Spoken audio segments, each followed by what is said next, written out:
Kahoolawe, the smallest of the 8 main Hawaiian islands, carries a haunting history that few dare to fully explore. Unlike the lush green paradise most imagine when thinking of Hawaii, Kahoolawe is barren, dry, and scarred, physically and spiritually. It has long been considered cursed, not only because of its violent past, but because of the lingering energy that many believe still pulses through its soil. Locals whisper that the island is alive, watching, remembering. The curse of Kahoolawe is not one of fiction or Hollywood invention.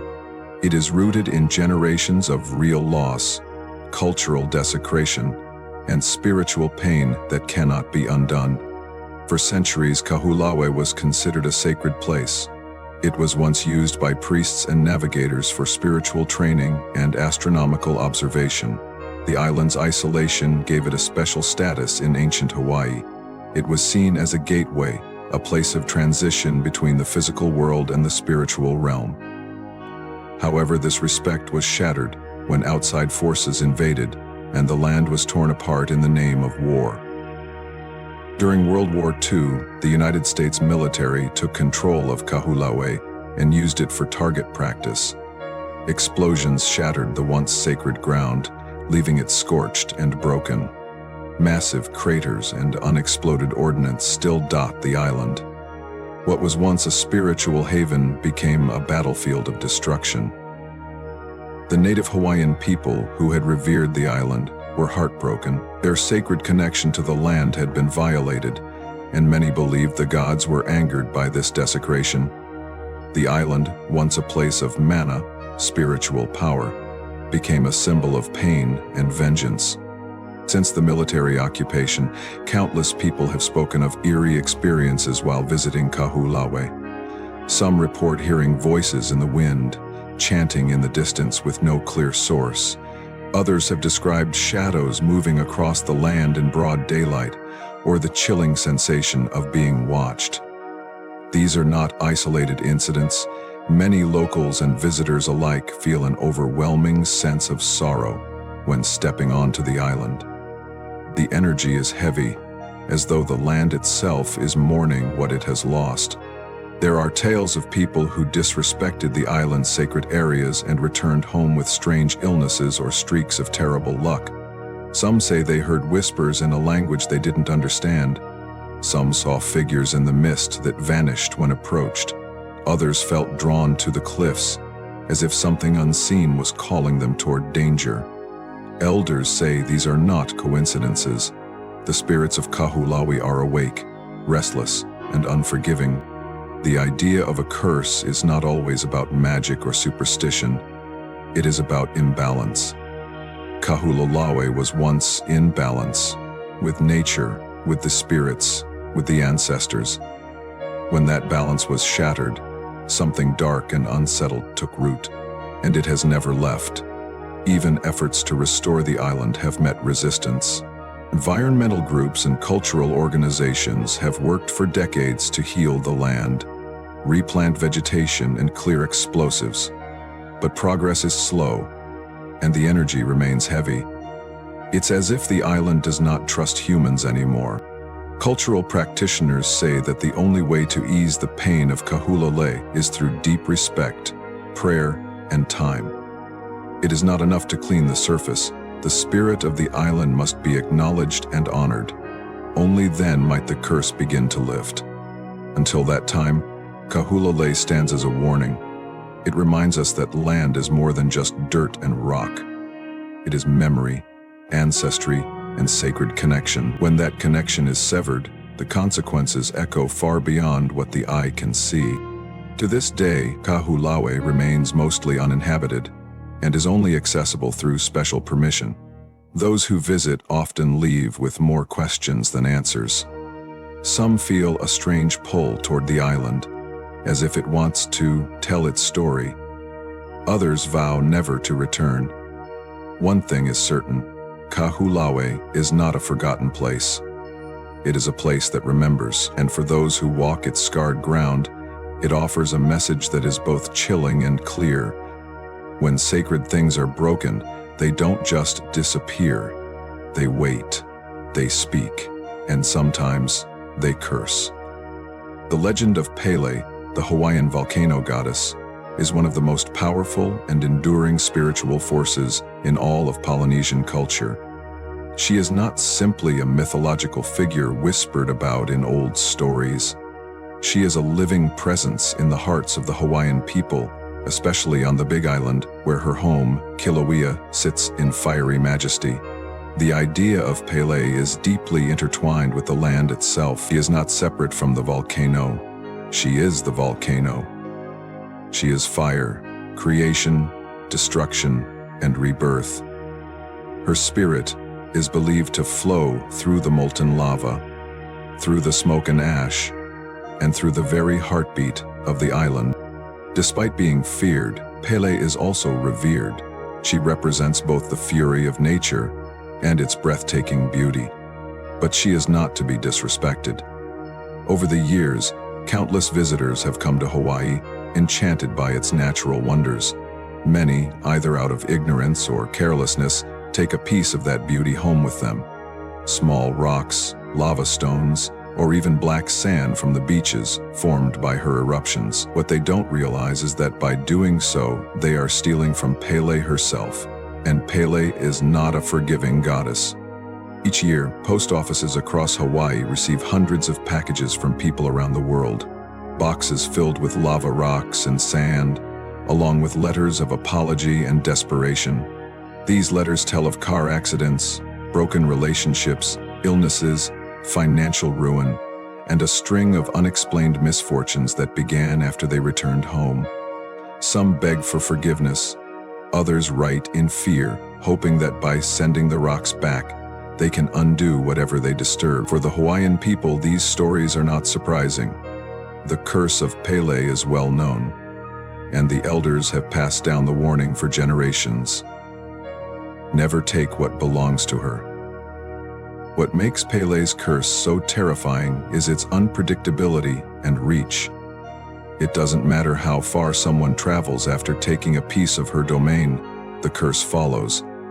Some have mailed their rocks back from as far as Europe or Asia, believing the spirits can only be appeased when the land is returned to its rightful place. While skeptics may roll their eyes, those who have experienced the wrath of Pele firsthand carry a different kind of belief. One born not from superstition, but from deep regret.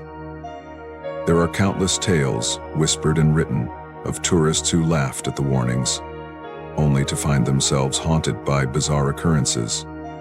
Lights flickering, electronics breaking, unexplained shadows and voices in the night, dreams filled with fire and a woman's voice crying in anger. Even some tour guides, who've seen it all, admit they refuse to carry lava rocks or black sand, even for a few minutes. Some believe that merely touching what belongs to Pele without permission can invite bad luck. But this isn't just about rocks or sand, it's about respect. In Hawaiian culture, every element of the land holds spirit. The earth is not just a physical surface, it's alive, and taking from it without understanding or humility is considered a grave insult.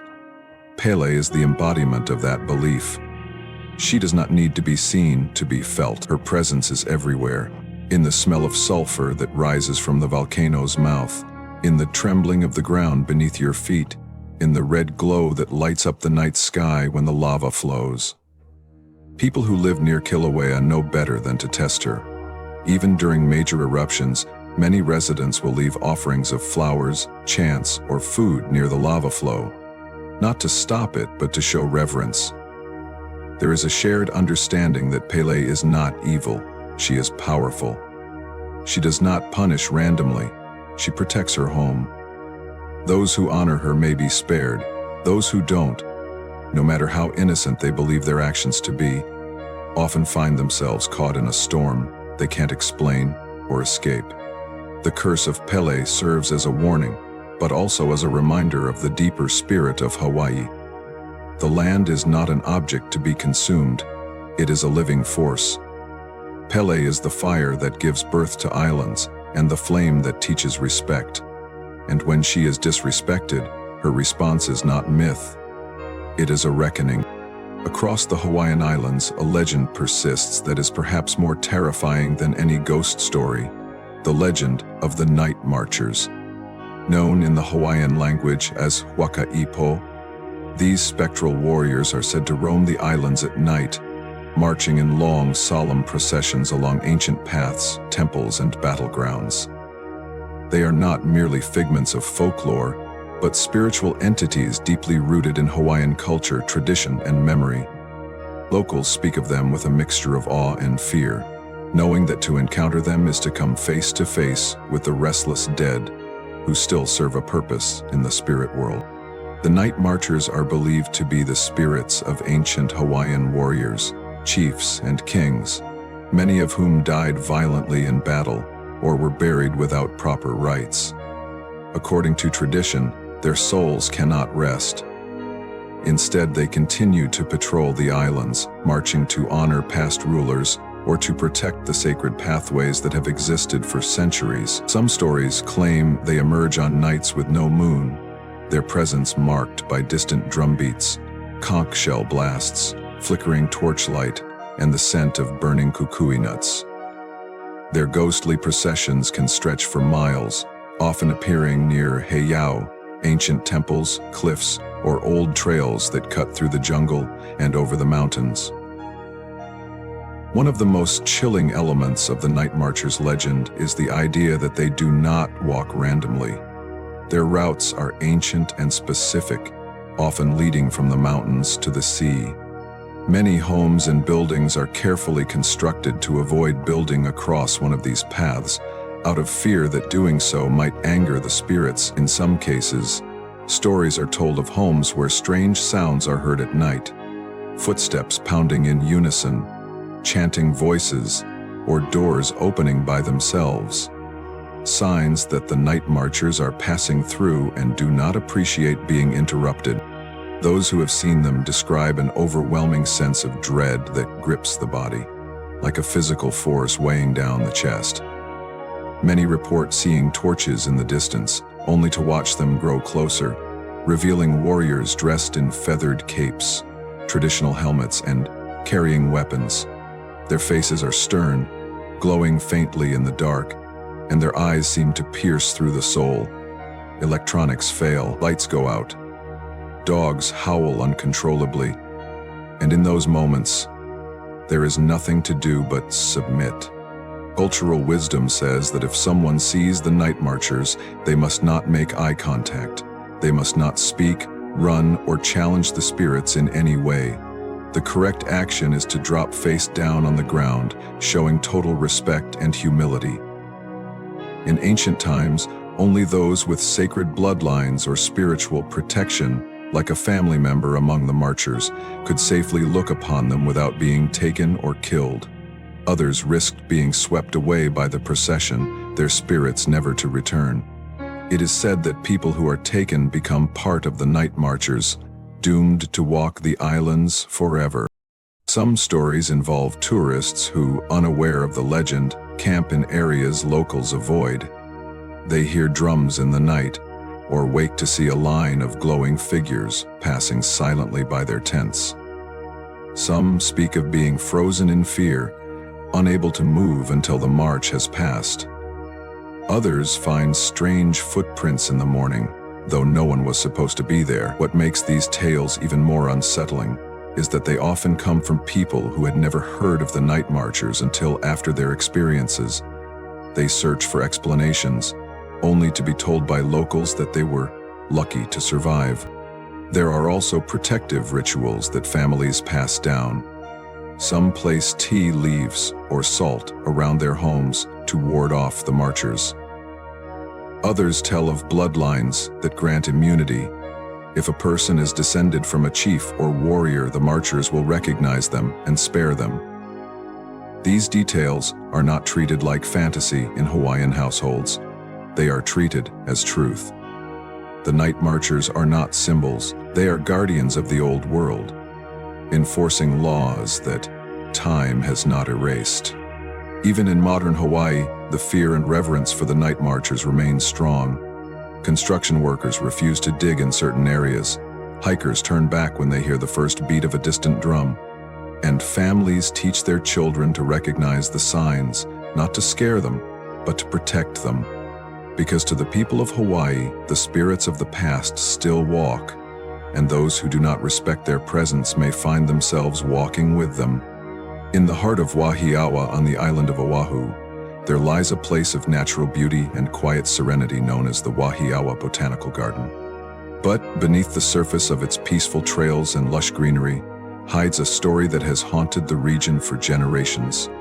A tale of sorrow, mystery, and a ghostly presence known as the Green Lady. Unlike other spirits of Hawaiian legend who are often tied to ancient warriors or powerful deities, the Green Lady is different. She is not seen as vengeful, but rather as deeply mournful, forever searching for something she has lost. The legend says she is the spirit of a mother who vanished into the forest, endlessly seeking her missing child, unable to move on. Locals describe her as a tall, thin figure, often shrouded in green mist, her body covered in moss, vines, and dripping with moisture from the jungle. Her face is never clearly seen. Some say she has no face at all, only darkness where features should be. Others have claimed they glimpsed eyes that reflect like glass and a mouth frozen in silent agony. She is most often spotted near the dense, shaded corners of the garden, especially in the early morning fog or just before sunset, when the light bends and the air feels heavy with silence. What makes the legend of the Green Lady so chilling is not just her appearance, but the feeling she leaves behind. Those who've encountered her describe an overwhelming sense of sadness, like being submerged in water, unable to breathe. Children in particular are said to be sensitive to her presence. There are stories of children who wandered slightly off the path, only to return minutes later, crying uncontrollably, unable to explain what they saw. Some say the Green Lady is drawn to children because she believes each one could be her lost child. She reaches for them, not out of harm, but out of eternal longing. There have been reports over the years from hikers and garden visitors who claim to have seen flashes of green just beyond the trees, always vanishing as quickly as they appear. One visitor recounted a chilling experience in which she followed what she thought was a person wearing a green raincoat down a side path, only for the figure to dissolve into mist when she got close. Others speak of hearing a woman's soft cry or lullabies in the wind, though no one else is nearby. The stories are eerily consistent, passed down from locals who have grown up hearing the warnings. Don't go too deep into the garden alone, and if you see the Green Lady, do not follow her. What separates the Green Lady from more commonly told ghost tales is her connection to nature itself. She doesn't just haunt a building or a specific location, she seems to be one with the land. The moss that clings to the trees, the dew that gathers on the ferns, the faint scent of wet earth, all seem to intensify when she is near. Some believe she is not just a ghost, but a spirit of the forest, transformed by grief into something eternal. She is not malevolent, but her sorrow is so intense that it disturbs the energy of everything around her. It's said that plants wither in her path, birds go silent, and the air turns cold. Local legends also mention that the Green Lady appears more often during certain times of the year, especially around the anniversary of the day she disappeared, though no one knows the exact date. Those who have lived in Wahiawa for generations say they avoid the garden during those times, respecting the spirit's space. Some elders even leave small offerings at the garden entrance, flowers, fruit, or prayers written on paper, to show respect and to avoid drawing her attention. Despite the warnings, the Wahiawa Botanical Garden continues to attract curious visitors each year, some seeking beauty, others seeking answers. Many leave having experienced nothing unusual, while a few leave changed, unable to shake the feeling that they saw something, or someone, that should not have been there. The legend of the Green Lady lingers not because she harms, but because she reminds people that not all spirits are angry. Some are simply lost, wandering in the places they once loved, searching endlessly for what was taken from them. Throughout the Hawaiian Islands, there exists an age-old belief in a mysterious race of small, secretive people known as the menehune. These beings, deeply embedded in Hawaiian mythology, are said to live in the forests and mountains, away from the gaze of humans. Though they are often described as being no more than 2 feet tall, their stature and local legend is far greater than their size suggests. Known as master builders, engineers, and craftsmen, the menehune are believed to possess incredible strength, speed, and magical abilities, allowing them to create massive structures overnight. Fish ponds, temples, roads, and irrigation systems that still stand today. But behind the wonder and mystery lies a deeper warning. The menehune must never be seen while they work. To witness their nightly labor is to invite their wrath. Legends tell of how the menehune would work only under the cover of darkness, constructing complex and beautiful projects in a single night. If anyone watched them, the project would be abandoned instantly, and the observer might be punished. It is said that curiosity has consequences when it comes to the menehune. People who tried to spy on them would either go missing or be cursed with misfortune. Their homes would be filled with strange noises, tools would break for no reason, and animals would act as if something unseen had entered the space. The unseen presence of the menehune was not something to be taken lightly. The menehune are deeply tied to Hawaiian spirituality and the ancient connection between the people and the land. It is believed that they were the original inhabitants of the islands, forced into hiding by the arrival of Polynesian settlers. Over time, they became creatures of the mist, living in hidden valleys and caves, emerging only when the world slept. Though rarely seen, their influence can still be felt. The remnants of their work, such as the Alikoko fish pond on Kauai, are still admired today. This massive structure, made of precisely placed stones stretching across an estuary, is said to have been completed in a single night by the menehune. According to legend, 2 royal children spotted the builders, breaking the sacred rule, and the work was never finished. At the same time, though many scientists attribute these feats to ancient Hawaiian engineering, locals continue to believe in the magical hands of the menehune. Children grow up hearing the stories, and adults speak of them in hushed voices. They are not fairy tale characters. They are part of the land's living memory. In rural areas, people sometimes leave small offerings, like food or trinkets, in the forest, especially near sites believed to be menehune territory, not out of fear, but out of respect. Strange occurrences are often attributed to the menehune. Objects go missing only to reappear in unexpected places. Sounds of hammering, chiseling, or tiny footsteps echo in the distance at night, especially after heavy rains or during certain lunar phases. Those who have tried to disprove these tales often find themselves facing unexplainable events. Tools that worked one day refuse to operate the next. Footprints appear where no one has walked. The feeling of being watched, especially in deep, quiet forests, is common among hunters, hikers, and those who wander too far off known trails. Despite their elusive nature, the menehune are not malevolent by default. Their actions are tied to the respect they are shown.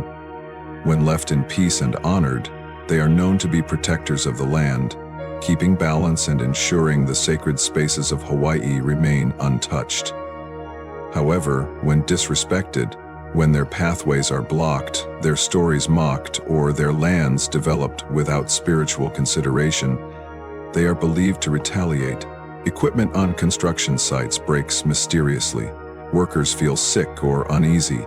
Projects are delayed without explanation. Many locals believe that to build on certain land, one must first ask for permission from the spirits, including the menehune. Beard's answer to this Alvan-inspired arc, Hazeltown, many others. There are also rare stories of people who believe they've seen a menehune, quick, shadowy figures darting between trees, or glimpses of small footprints in soft mud, too tiny for any human. Some elders claim to have seen them as children, playing near rivers or watching from cliffs.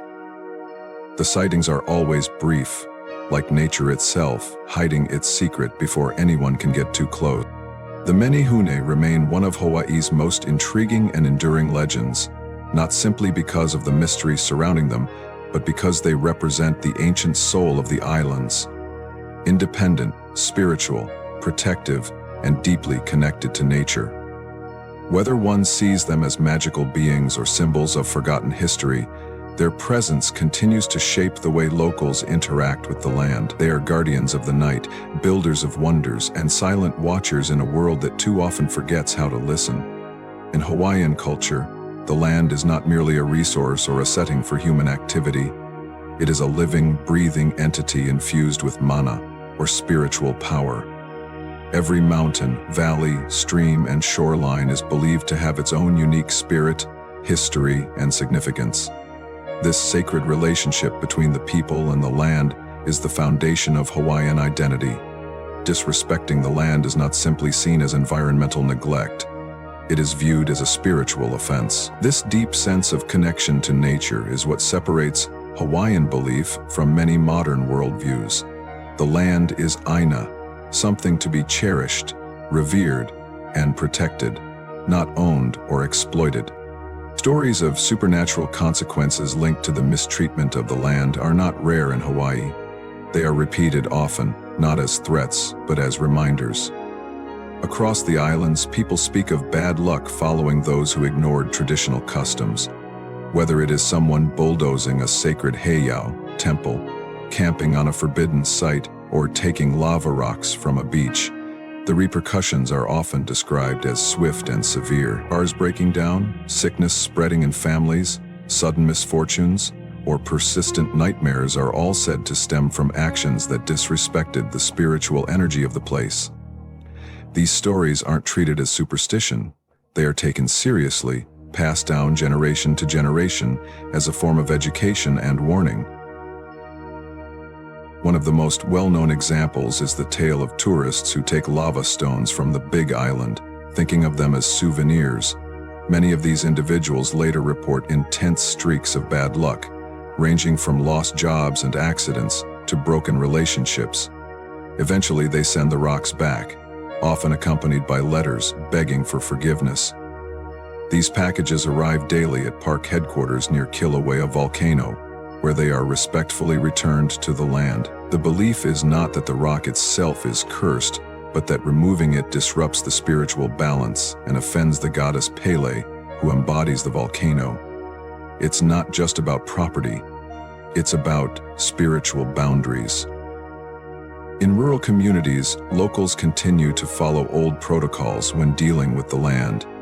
Before entering a dense forest or stepping onto a sacred site, many will quietly offer a chant or whisper a prayer, asking for permission. These moments of reverence are not performances. They are sincere gestures meant to honor the spirit of the place. There's a common understanding that nature is listening.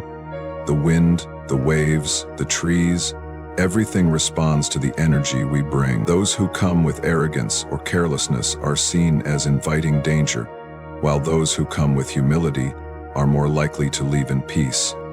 It is also common for construction projects to be delayed or altered after reports of spiritual disturbances.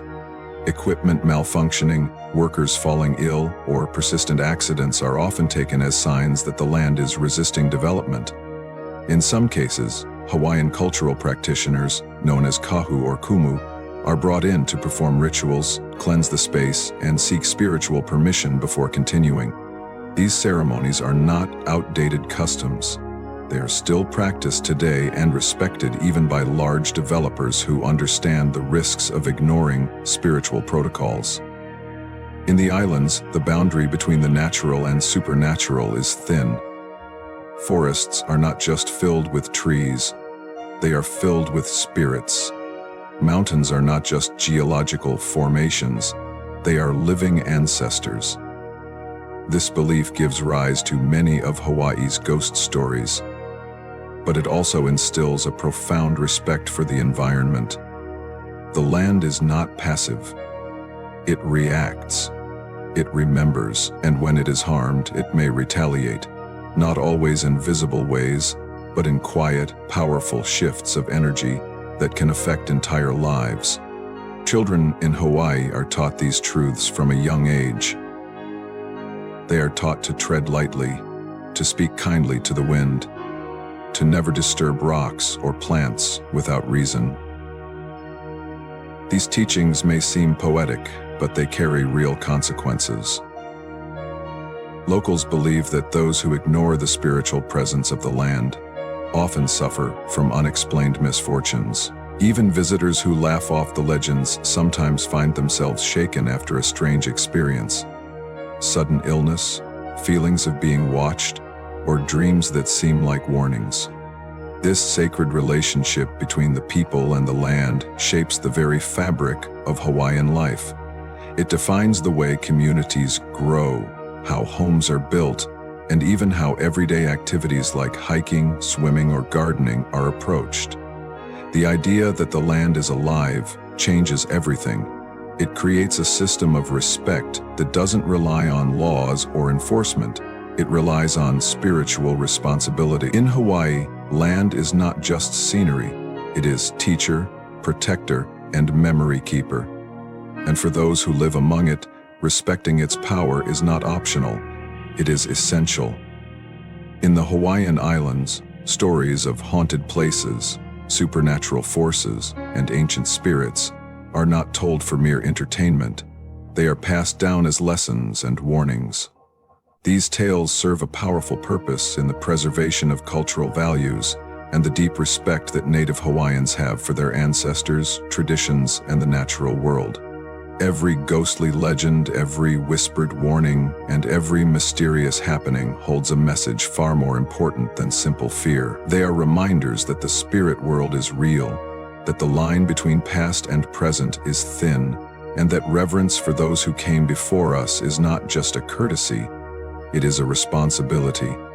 The haunted myths of Hawaii exist not just to scare or thrill, but to teach and protect. Across the islands, children grow up hearing stories about spirits who punish those who disrespect sacred grounds, ghostly warriors who continue to march under the moonlight, and gods who respond when their laws are broken. These stories are shared not only in families, but in schools, cultural programs, and local gatherings. They are embedded in the rhythm of island life. Rather than being dismissed as old superstitions, these myths are embraced as part of a living belief system that reinforces the importance of spiritual integrity. There is an understanding that these tales do not belong to the past. They are alive in the present and guide behavior in the modern world. These stories also serve as cultural safeguards, passed down orally long before written records. They protect sacred sites, cultural practices, and traditional wisdom. For example, legends surrounding the night marchers have helped prevent the development of certain lands believed to be ancient pathways. People think twice before building homes or businesses in places associated with such spiritual activity. Similarly, stories about the curse of Pele discourage the removal of lava rocks and black sand, effectively preserving the geological and spiritual sanctity of those areas. These tales become spiritual conservation tools, preserving not only history, but also nature. Even the fear associated with these stories has a purpose. The fear is not about ghosts jumping out of the dark. It's a deeper, more respectful kind of fear, a spiritual caution. It teaches humility. It teaches that humans are not the rulers of the land, but guests. When someone hears about the Green Lady of Wahiawa, they're not simply being warned about a forest ghost. They're being reminded to tread carefully, to respect the life of the forest, and to be mindful of the unseen forces that exist all around. These messages are encoded in fear, because fear is a powerful teacher. It makes the lesson unforgettable. What makes these myths even more influential is how they're woven into everyday life. For many locals, these aren't just stories, they are part of lived experience. People talk about feeling watched in the forests, of hearing drums in the distance, or of dreams that come with strange clarity. These personal experiences strengthen belief and pass it along organically. One person tells their story, another listens, remembers, and tells it again. In this way, the myths evolve, but never die. They continue to grow with each generation, keeping Hawaiian spirituality alive and dynamic. There is also a psychological wisdom to these legends. They teach moral lessons in ways that simple rules cannot. Instead of saying, "Don't steal from the land," the story of Pele's curse shows what can happen when someone does. Instead of saying, "Respect the dead," the tale of the night marchers shows what happens to those who don't. These stories explain abstract ideas like balance, karma, humility, and interconnectedness through vivid, emotional narratives that make them accessible to everyone, from children to elders. Furthermore, these myths give the Hawaiian people a sense of identity and connection that extends beyond the physical world. They are reminders that their ancestors are still with them, that the spirits of the land are still watching, and that every rock, tree, and wave carries history and meaning. They foster a sense of place that is spiritual, not just geographic. And in a world that often strips meaning from nature, these stories restore that meaning. They protect what is sacred by making sure it is never forgotten. The haunted myths of Hawaii are therefore not distractions from reality. They are deeply rooted in it. They preserve cultural memory, protect the land, and shape moral behavior. They guide people in how to live, how to treat others, and how to walk through the world with awareness and care. They are not just stories. They are instructions for survival in both the physical and spiritual realms. And those who truly understand them know that belief is not weakness, belief is power, belief is protection. Across the Hawaiian Islands, there is a widespread understanding that those who approach the land and its stories with respect are often left in peace, while those who mock, disrespect, or ignore the sacred traditions frequently find themselves facing unexplained misfortunes. This idea is not simply a superstition or a vague warning. It is a deeply held truth in Hawaiian culture. It reflects the belief that the islands are alive, inhabited not just by people, but by spirits, ancestors, gods, and forces that cannot be seen with the eye, but are deeply felt. The land is not silent. It remembers, it protects itself, and it responds according to the energy brought to it. Visitors to Hawaii are often enchanted by the natural beauty, the clear waters, the lush jungles, the dramatic cliffs and volcanoes. But beneath that beauty lies a spiritual depth that is invisible to most outsiders. Every rock formation, waterfall, and grove has a story. Every stretch of land has meaning. These stories are not for spectacle. They are part of the spiritual fabric that holds the islands together.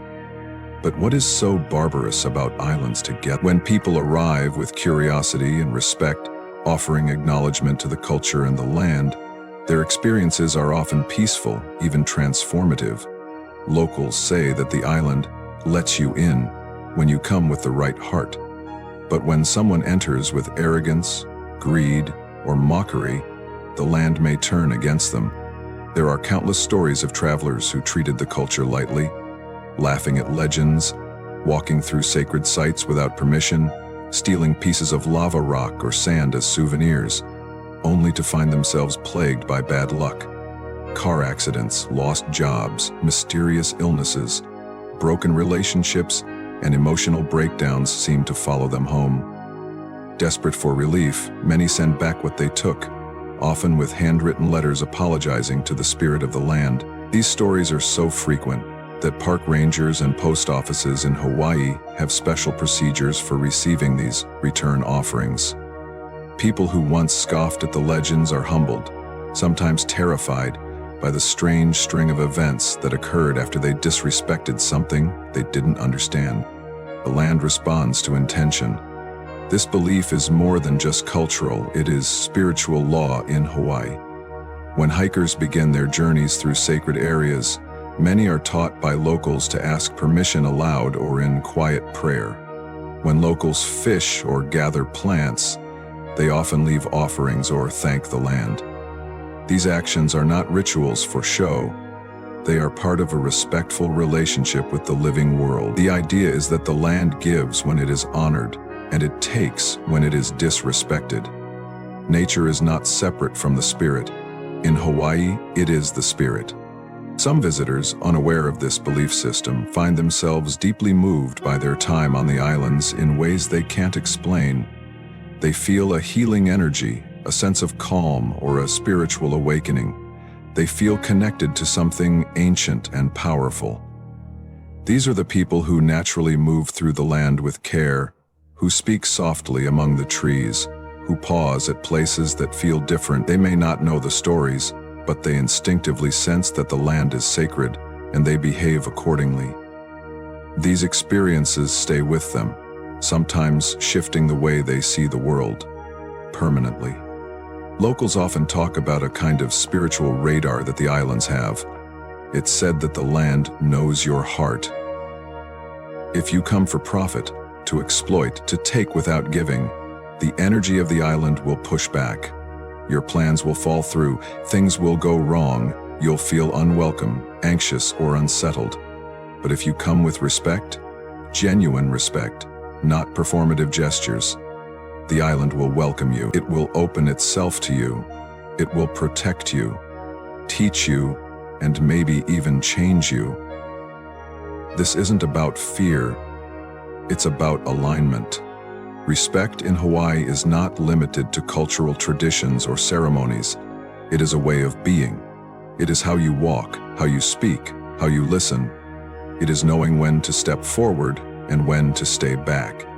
It is understanding that you are not the center of the story. You are a guest in a place that has its own spirit and its own memory. This attitude of humility is what allows the stories, the land, and the energy of the islands to remain alive and protected. This attitude of humility is what allows the stories, the land, and the energy of the islands to remain alive and protected. The stories of hauntings, curses, and spirits are often misunderstood by outsiders as fantasy or folklore. But to those who carry them, these stories are not fiction. They are lived truths that hold power, and they carry an invitation. Come with respect, and you will find peace. Come with pride, and you may find yourself facing something you cannot explain or escape.